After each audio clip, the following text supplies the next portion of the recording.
بسم اللہ الرحمن الرحیم۔ آل انڈیا مسلم پرسنل لا بورڈ کے اکابرین نے ملک کے مسلمانوں کو آواز دی ہے کہ آنے والی جمعہ جو جمعۃ الوداع ہے، اس موقع پر سینٹرل حکومت کی جانب سے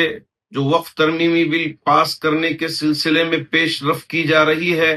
اس کے خلاف آواز اٹھانے کے لیے اور اپنے احتجاج کو درج کرنے کے لیے اس جمعہ میں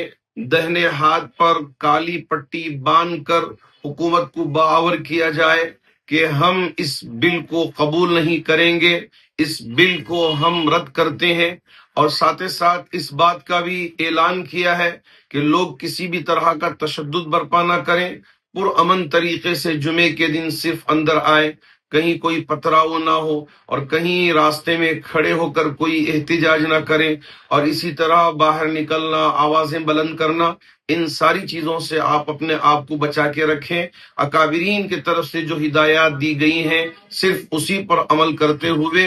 دہنے ہاتھ پر کالی پٹی باندھ کر جمعے کی نماز ادا کریں اور پھر اپنے اپنے گھر چلے جائیں۔